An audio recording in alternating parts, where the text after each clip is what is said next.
Assalamualaikum warahmatullahi wabarakatuh.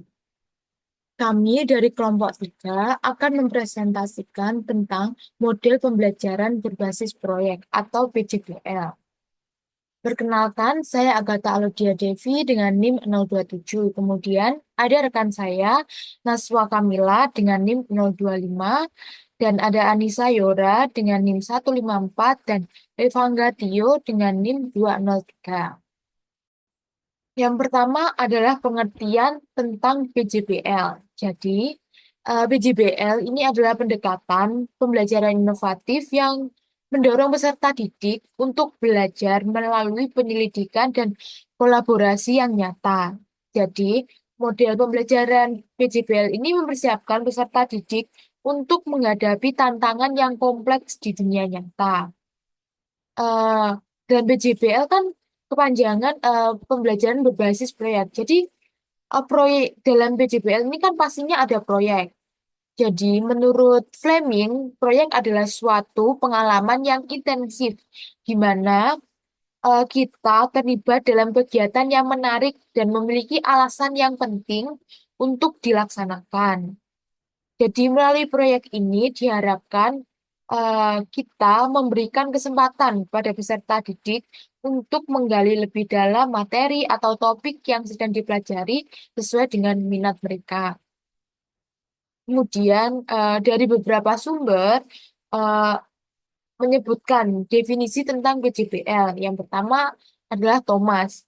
Menurut beliau, PJBL itu model pembelajaran yang melibatkan peserta didik dalam penyelidikan masalah yang akhirnya berujung pada pembuatan produk nyata melalui pengamatan dan pencarian solusi nyata dari masalah yang ada gitu.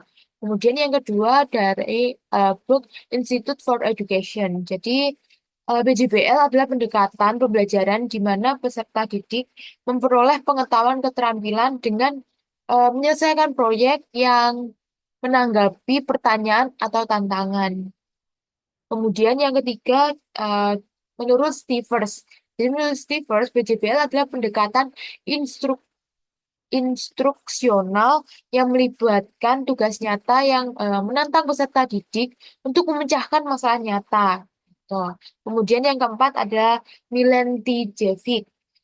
Menurut beliau, PJBL adalah bentuk pedagogi konstruktivis yang bertujuan memberikan pembelajaran yang mendalam dengan pendekatan inquiry atau berbasis penyelidikan. Jadi eh, dari dapat ditarik kesimpulan pembelajaran berbasis proyek atau PJBL ini tuh pendekatan yang mendorong peserta didik untuk belajar melalui penyelidikan, kolaborasi, dan proyek nyata yang berkaitan dengan dunia nyata. Gitu dengan diharapkan PJBL itu dapat mempersiapkan peserta didik menjadi eh, pribadi atau individu itu yang kreatif, inovatif, serta siap menghadapi tantangan di abad 21, yaitu dengan berkembangnya teknologi, terus semakin berkembangnya komunikasi, begitu. Nah, kemudian sekarang kita lanjut ke tujuan dari PJBL ini. Jadi, menurut Fleming, eh, proyek ini tuh berfungsi untuk membantu peserta didik menghubungkan minat pribadi mereka dengan materi pelajaran, serta memberikan peserta didik untuk menggali lebih dalam tentang topik yang mereka pelajari, gitu. Terus, menurut Ratu Manan, tujuan dari pembelajaran berbasis proyek ini tuh yang pertama adalah diharapkan peserta didik itu menguasai materi pelajaran secara lebih mendalam dan menyeluruh melalui eksplorasi dan penerapan dalam proyek. Yang kedua, eh, diharapkan proyek ini tuh dapat mendorong peserta didik untuk mengembangkan kemampuan mereka dalam memecahkan masalah. Yang ketiga itu PJBL mampu mengasah kemampuan peserta didik untuk berpikir kritis, terus dapat menganalisis informasi yang didapat, serta mengambil keputusan itu berdasarkan bukti begitu. Bukan hanya sekedar kayak mengambil bukti, mengambil keputusan tanpa adanya alasan yang kuat. Gitu. Yang keempat adalah keterampilan belajar mandiri. Eh, jadi di sini tuh peserta didik dilatih untuk belajar secara mandiri, serta dapat mengambil tanggung jawab atas pembelajaran mereka, serta dapat bekerja dengan efisien dalam proyek yang mereka pilih. Gitu. Jadi di sini guru itu berperan sebagai fasilitator, serta memberikan dukungan untuk pengembangan produk dan investigasi. Jadi eh, dengan PJBL, diharapkan peserta didik itu bukan hanya menguasai materi, tapi juga dapat mengembangkan keterampilan seperti pemecahan masalah, berpikir kritis, serta mandiri dalam belajar.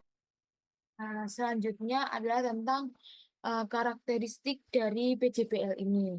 Jadi, menurut Stivers, ada beberapa karakteristik utama dari PJBL yang membedakan pendekatan ini dengan pembelajaran lainnya gitu. Yang pertama adalah terorganisirnya permasalahan. Jadi, proyek itu dimulai dengan permasalahan atau tantangan yang terstruktur. Jadi, tidak memiliki solusi yang sudah ditentukan gitu. Jadi, melalui permasalahan terorganisir ini tuh peserta didik itu harus berpikir kreatif untuk mencari solusi. Yang kedua adalah kebutuhan untuk menguasai materi dan keterampilan. Jadi di sini peserta didik itu harus menguasai materi dan keterampilan tertentu untuk menyelesaikan proyek ini gitu. Yang ketiga adalah desain proses solusi. Jadi, peserta didik di sini tuh merancang proses untuk menemukan solusi dan masalah yang diberikan. Di sini tuh mereka diberi kebebasan untuk menentukan langkah-langkah yang diperlukan. Gitu. Selanjutnya adalah tentang pemikiran kritis dan kolaborasi. Jadi, PJBL ini membutuhkan peserta didik untuk berpikir kritis, bekerja sama dalam kelompok, serta mengkomunikasikan ide-ide mereka dengan berbagai cara. Jadi, kolaborasi di sini adalah kunci untuk peserta didik dapat memecahkan masalah. Gitu. Kemudian, selanjutnya adalah kesempatan untuk mengoreksi pekerjaan. Jadi, di sini tuh peserta didik dapat mengoreksi pekerjaan dengan melihat dari berbagai sudut pandang dan sumber yang berbeda, serta memilih dan memilah informasi yang relevan. Kemudian selanjutnya adalah kemandirian dan tanggung jawab. Jadi, peserta didik itu harus belajar untuk bekerja secara mandiri dan bertanggung jawab, khususnya ketika mereka diminta untuk membuat pilihan atau keputusan-keputusan dalam proyek tersebut. Kemudian adalah tentang refleksi. Jadi, di sini tuh peserta didik diminta untuk merefleksikan apa yang telah mereka lakukan selama proses proyek. Jadi, menilai apakah yang mereka lakukan itu sudah tercapai gitu. Terus apa yang perlu diperbaiki dari yang keputusan-keputusan mereka dari yang mereka ambil dalam proyek tersebut. Kemudian adalah evaluasi produk akhir. Jadi, produk akhir yang dihasilkan perlu dievaluasi untuk menilai kualitas dan efektivitasnya. Kemudian, suasana kelas yang mentolerir kesalahan. Jadi, kelas yang menggunakan PJBL itu menciptakan lingkungan yang aman. Aman seperti apa? Jadi, aman di sini tuh kesalahan itu dianggap sebagai bagian dari proses pembelajaran. Jadi, eh, memotivasi peserta didik untuk berani bereksperimen dan belajar dari kegagalan yang mereka dapatkan, begitu. Dan yang terakhir itu adalah peran guru sebagai fasilitator. Jadi, guru berperan sebagai fasilitator itu membimbing peserta didik dalam proses pembelajaran, bukan sebagai pemimpin yang hanya memberikan jawaban gitu. Jadi di sini tuh membantu peserta didik untuk lebih aktif dalam proses pembelajaran.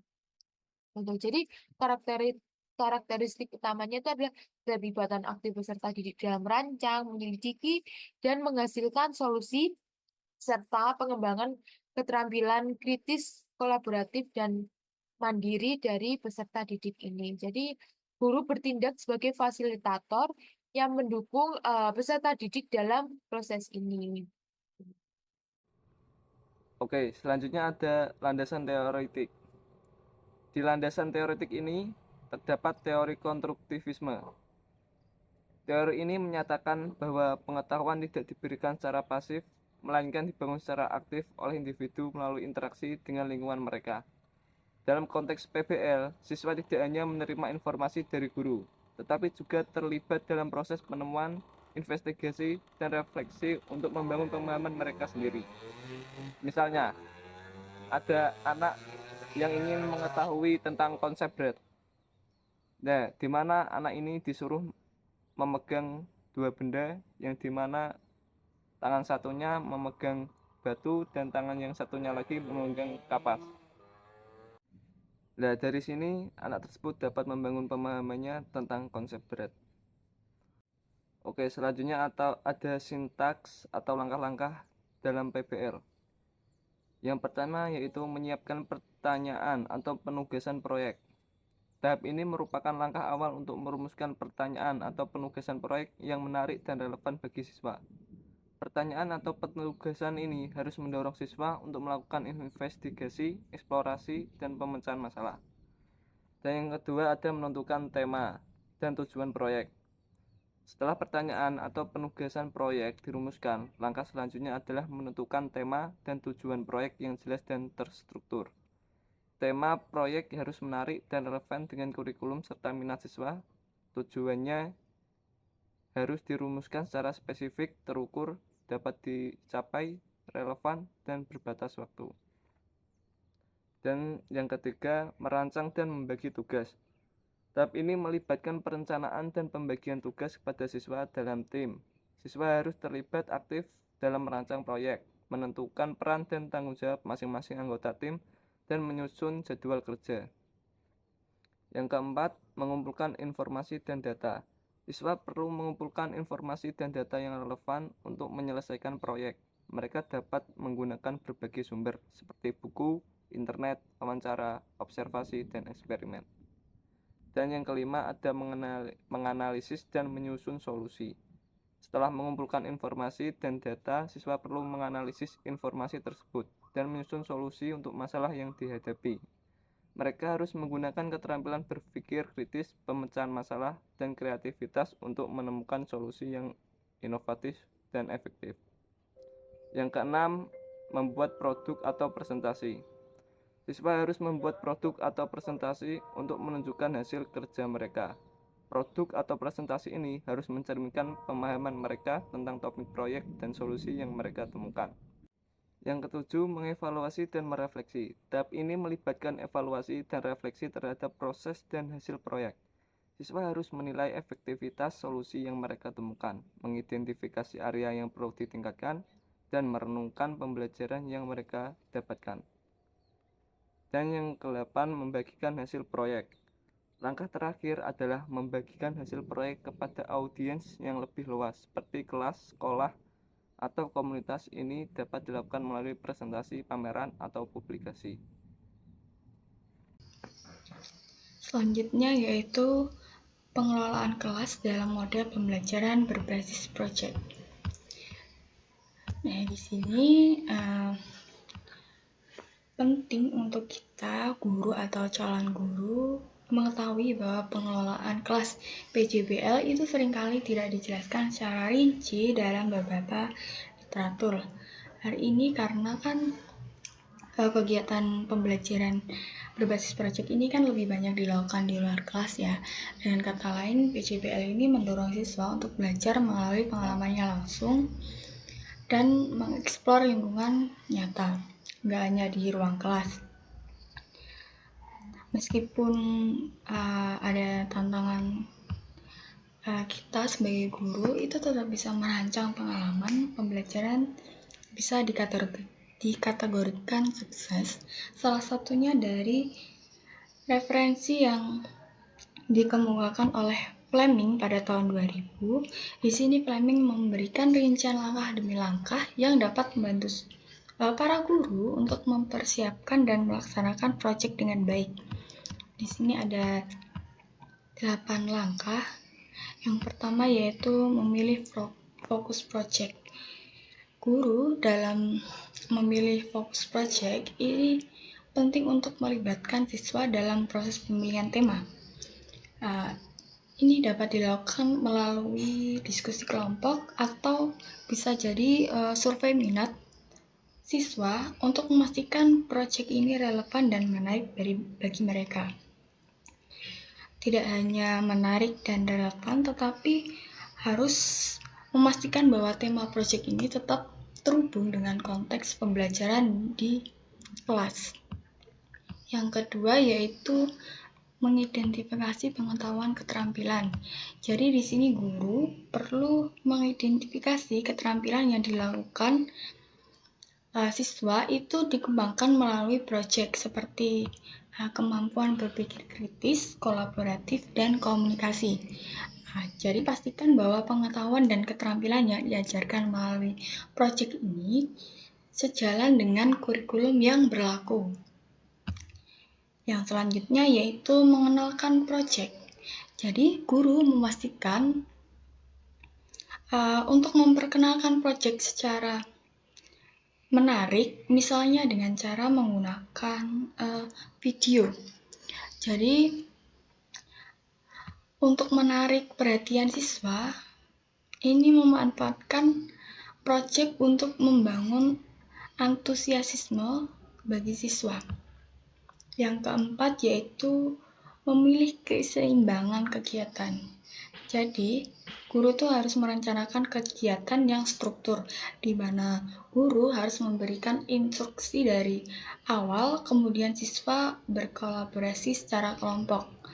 Guru harus memberikan ruang bagi siswa untuk mengeksplor ide mereka dan bekerja secara mandiri setelah mendapatkan arahan dari guru. Jadi di sini peran siswa harus sangat aktif dan guru hanya memberikan arahan-arahan. Yang kelima yaitu tetapkan batas waktu dan pencapaian. Jadi sebelum melaksanakan proyek, guru itu harus membuat jadwal yang jelas dengan tanggal, waktu setiap fase proyek itu agar siswa dapat mengelola waktu mereka dengan baik. Tentukan capaian spesifik yang harus diraih siswa pada setiap tahap-tahap untuk menjaga fokus dan motivasi. Jadi menentukan tujuan dari proyek itu untuk nanti siswa dapat mencapai tujuan yang telah dibuat oleh guru. Yang keenam yaitu pantau kemajuan peserta didik. Guru dapat menggunakan rubrik penilaian atau alat pemantau lainnya untuk membantu siswa itu untuk mengetahui siswa itu sudah progresnya tuh udah sampai mana. Bisa memberikan umpan balik secara berkala untuk membantu siswa memahami sejauh mana mereka melakukan proyek itu. Jadi guru bisa bertanya secara berkala pada setiap kelompok siswa itu udah sampai mana, ada kendalanya apa enggak. Yang ketujuh yaitu evaluasi dampak proyek. Nah, di sini guru dapat melakukan berbagai metode evaluasi seperti penilaian formatif, penilaian summatif untuk menilai hasil akhir proyek. Di sini guru dapat menanyakan kepada siswa tentang apa sih yang telah mereka lakukan dalam proyek tersebut. Untuk yang terakhir yaitu refleksi dan rencana lanjutan. Di sini guru bisa meninjau semua data dan umpan balik yang telah dikumpulkan oleh siswa selama proyek.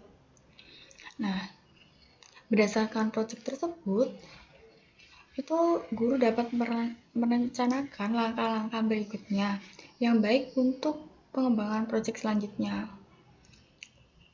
Nah, next slide. Di sini ada tabel peran guru dan peran siswa dalam pelaksanaan pembelajaran berbasis proyek. Yang pertama yaitu peran guru untuk merencanakan dan mendesain pembelajaran. Jadi, guru itu merancang tujuan pembelajaran,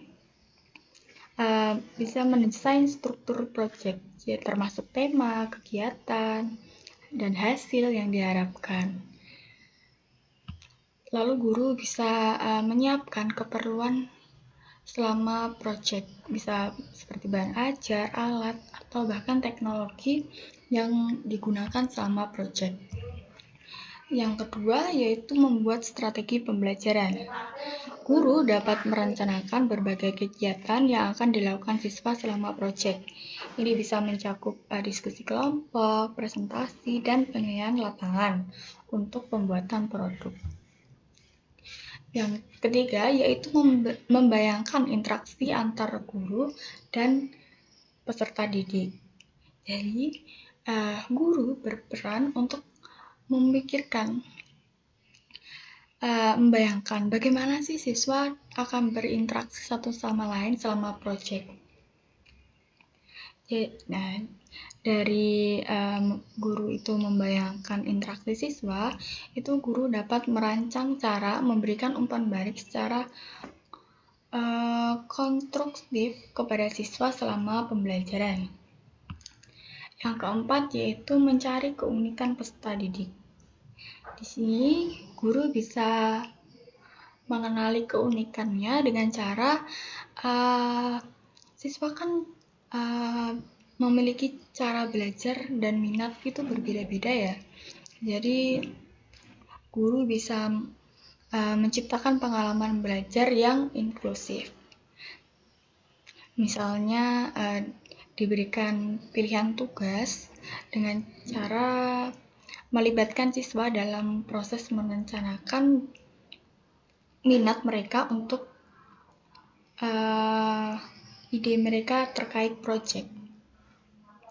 Yang kelima yaitu menilai peserta didik dengan cara transparan dan berbagai macam penilaian. Guru dapat menggunakan berbagai metode penilaian untuk mengevaluasi pemahaman dan keterampilan siswa. Jadi ini bisa mencakup penilaian formatif dan penilaian sumatif ya. Jadi saat proses pembuatan proyek atau di akhir juga bisa. Pastikan bahwa penilaian itu jelas dipahami semua siswa dari awal sampai akhir. Jadi membantu siswa mengetahui apa yang diharapkan guru tersebut. Yang keenam yaitu membuat portofolio pekerjaan peserta didik. Jadi, guru itu dapat membuat sistem untuk mengumpulkan karya siswa sepanjang proyek. Jadi bisa berupa dokumen seperti laporan penelitian atau bahkan presentasi pada akhir. Jadi, untuk mengajak siswa untuk menulis refleksi tentang pengalaman mereka untuk membantu memahami proses belajar siswa tersebut. Nah, selanjutnya yaitu peran siswa atau peran peserta didik. Pada PJBL ini kan berpusat kepada siswa ya. Jadi yang pertama menggunakan kemampuan bertanya dan berpikir. Jadi di sini siswa berperan aktif dalam berdiskusi kelompok. Jadi untuk menyelesaikan proyek tersebut, siswa dapat melakukan diskusi. Jika ada kendala bisa bertanya kepada guru. Yang kedua yaitu melakukan riset sederhana dan mempelajari ide dan konsep baru. Jadi dengan proyek ini kan guru sudah menyediakan alat untuk menyelesaikan proyek tersebut. Jadi siswa dapat melakukan riset untuk melakukan proyek tersebut. Yang ketiga yaitu belajar mengatur waktu dengan baik. Kan dalam proyek itu guru pasti memberikan batas waktu pengumpulan. Dengan guru memberikan batas waktu pengumpulan, siswa dapat belajar memanajemen waktu. Jadi siswa bisa melakukan proyek tersebut dengan cara mengefisiensi waktu. Yang keempat yaitu melakukan kegiatan pembelajaran sendiri maupun kelompok. Jadi siswa dapat berdiskusi untuk menyelesaikan proyek tersebut atau bisa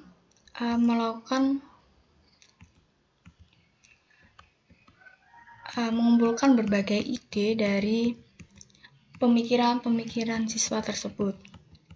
Yang terakhir yaitu mengaplikasikan hasil belajar lewat tindakan.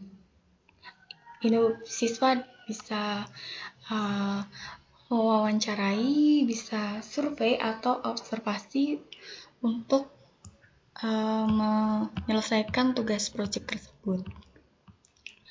Nah, selanjutnya yaitu ada kelebihan dan kekurangan model pembelajaran berbasis proyek.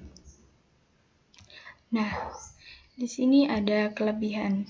Yang pertama dapat meningkatkan motivasi belajar siswa.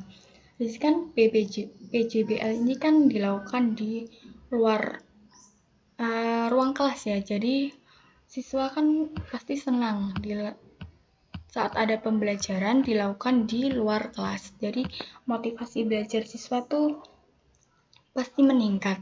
Yang kedua yaitu siswa akan lebih tekun dan tertantang untuk berusaha lebih keras dalam mencapai proyek. Yang ketiga yaitu menyenangkan dari komponen kurikulum lain. Yang keempat yaitu meningkatkan kemampuan siswa dalam pemecahan masalah.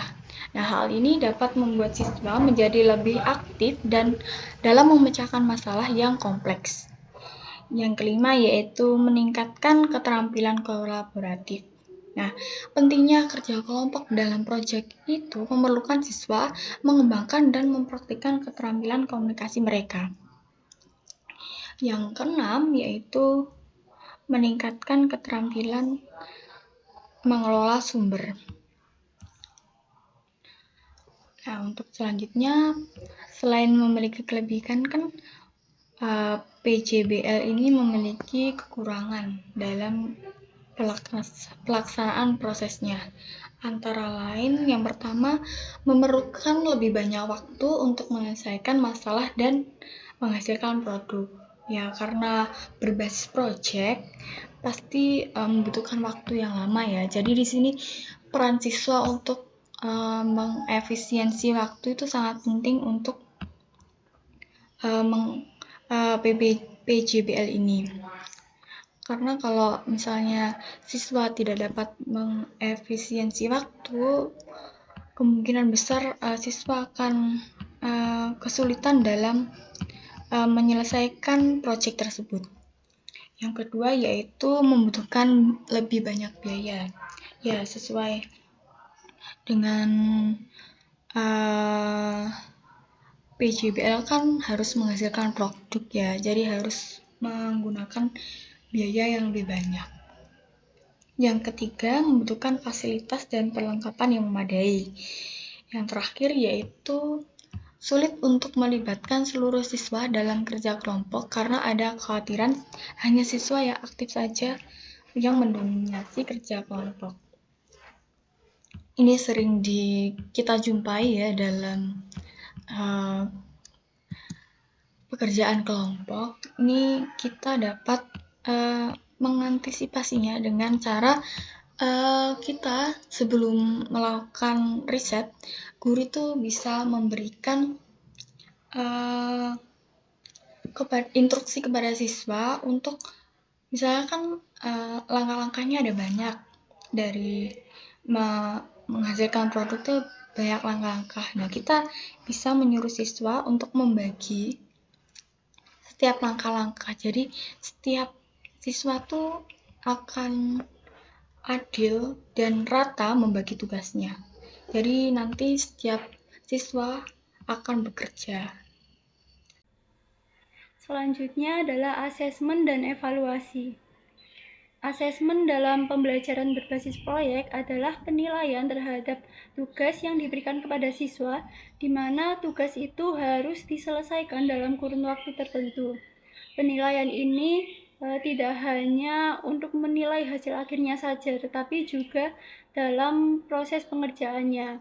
Tujuan dari penilaian ini adalah untuk mengevaluasi kemampuan siswa dalam hal memahami materi, mengaplikasikan pengetahuan yang sudah didapatkan sebelumnya, dan bagaimana siswa menyelesaikan proyek. Ada hal-hal yang perlu dikembangkan dalam penilaian proyek.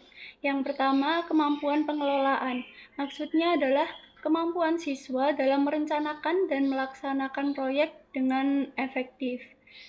Penilaian ini bisa meliputi bagaimana siswa memilih topik, bagaimana mengumpulkan informasi atau data dari berbagai sumber, dan bagaimana siswa itu mengelola waktu dan sumber daya manusia dalam hal ini teman kelompoknya agar proyeknya itu bisa selesai tepat waktu. Kemudian juga menilai bagaimana siswa menyusun data untuk penulisan laporannya. Yang kedua, relevansi.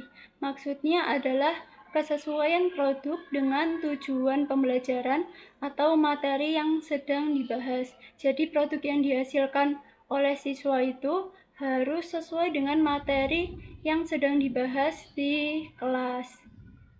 Yang ketiga, orisinalitas. Maksudnya adalah produk yang dihasilkan itu harus benar-benar karya siswanya sendiri, bukan hasil plagiarisme atau meniru karya orang lain. Jadi di sini guru itu menilai kreativitas. Guru melihat apakah siswa itu menghasilkan ide baru atau mengembangkan ide yang sudah ada sebelumnya dengan kreativitasnya sendiri. Kemudian penilaian produk dalam pembelajaran berbasis proyek dilakukan dalam beberapa tahapan. Yang pertama, tahap persiapan.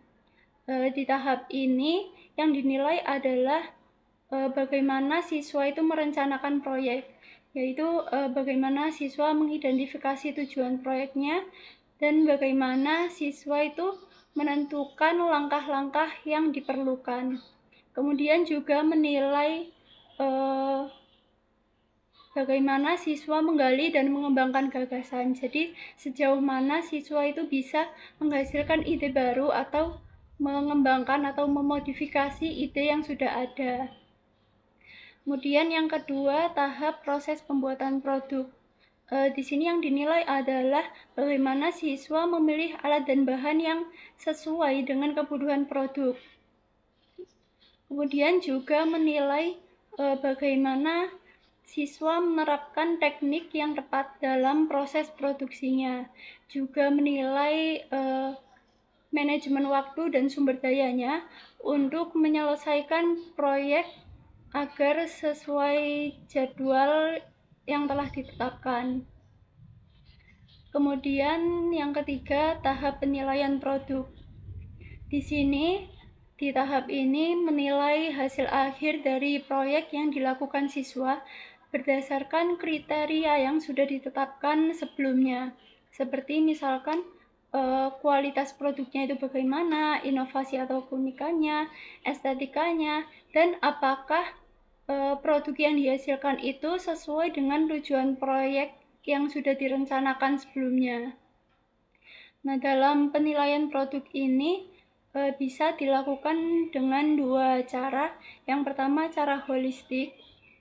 Cara holistik ini adalah penilaian berdasarkan kesan keseluruhan dari produk. Misalkan apakah produknya itu sangat baik, cukup, atau kurang, tanpa memerinci aspek-aspek tertentunya. Nah, cara ini itu cocok untuk penilaian sederhana atau ketika waktu penilaiannya itu terbatas. Yang kedua, cara analitik. Cara analitik itu menilai setiap aspek produknya. Misalkan aspek desainnya itu nilainya bagaimana, aspek fungsinya bagaimana, aspek estetikanya gimana, inovasinya bagaimana. Jadi penilaiannya itu lebih mendetail dan memberikan umpan balik yang lebih spesifik kepada siswa. Nah, di sini ada contoh asesmen dan evaluasi dalam pembelajaran berbasis proyek.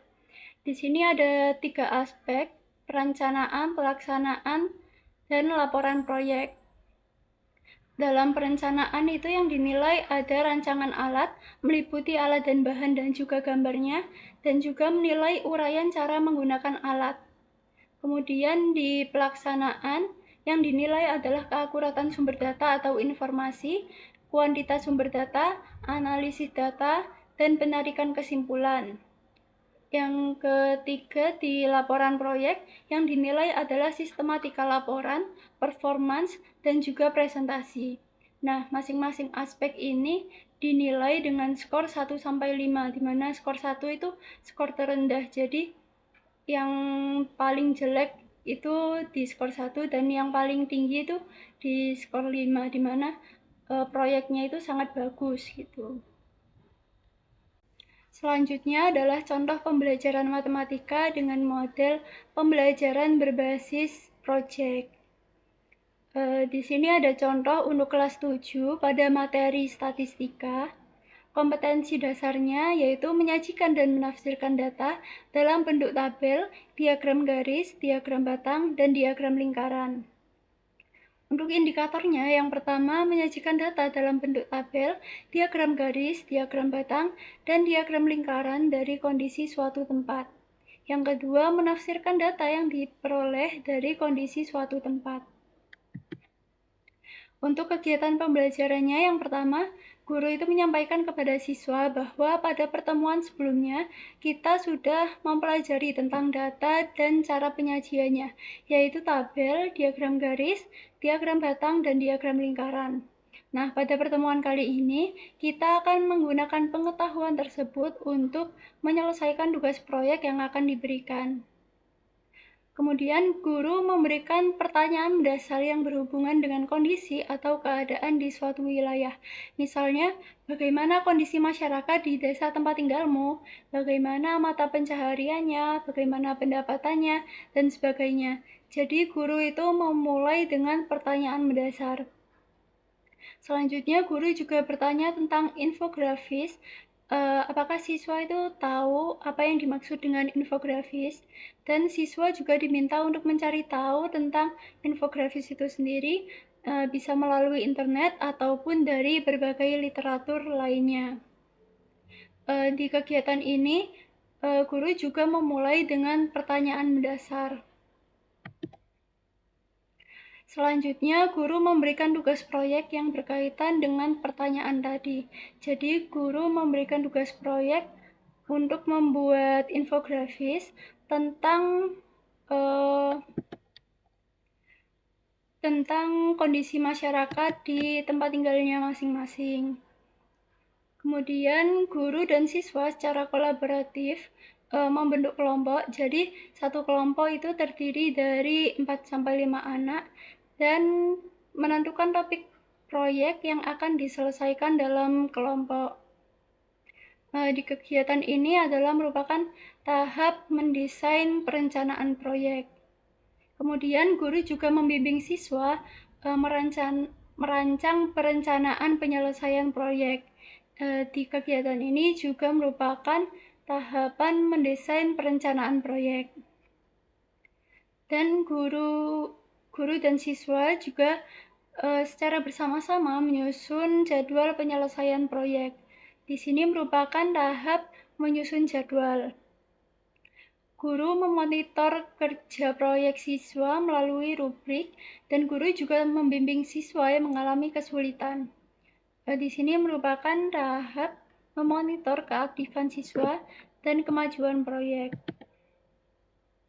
Selanjutnya, guru itu meminta siswa untuk mempresentasikan hasil proyek yang telah disusun, dan kelompok lainnya itu boleh menanggapi dan berdiskusi tentang hasil proyek yang sedang dipresentasikan. Di sini merupakan tahap menguji hasil. Kemudian, guru juga melakukan tanya jawab dengan siswa berkaitan dengan pelaksanaan dan hasil proyek untuk menguji hasil proyek yang telah diperoleh. Di sini juga merupakan tahap menguji hasil. Selanjutnya, guru dan siswa itu melakukan refleksi terhadap apa yang telah dilakukan dalam penyelesaian proyeknya. Siswa diminta untuk mengungkapkan atau menceritakan perasaan dan pengalamannya selama menyelesaikan proyek. Apakah mereka senang ataukah mereka ada hambatan dan lain sebagainya. Di sini merupakan tahap mengevaluasi pengalaman belajar. Guru dan siswa juga mengadakan diskusi untuk memperbaiki kinerja selama proses pembelajaran. Di sini juga merupakan tahap mengevaluasi pengalaman belajar. Kemudian kegiatan yang terakhir yaitu guru melakukan penilaian terhadap proyek yang telah dihasilkan dengan menggunakan rubrik penilaian yang sudah dibuat oleh guru sebelumnya. Sekian dari penjelasan kelompok kami mengenai model pembelajaran berbasis proyek. Jika ada pertanyaan ataupun pendapat lain, silahkan tuliskan di kolom komentar. Terima kasih. Wassalamualaikum warahmatullahi wabarakatuh.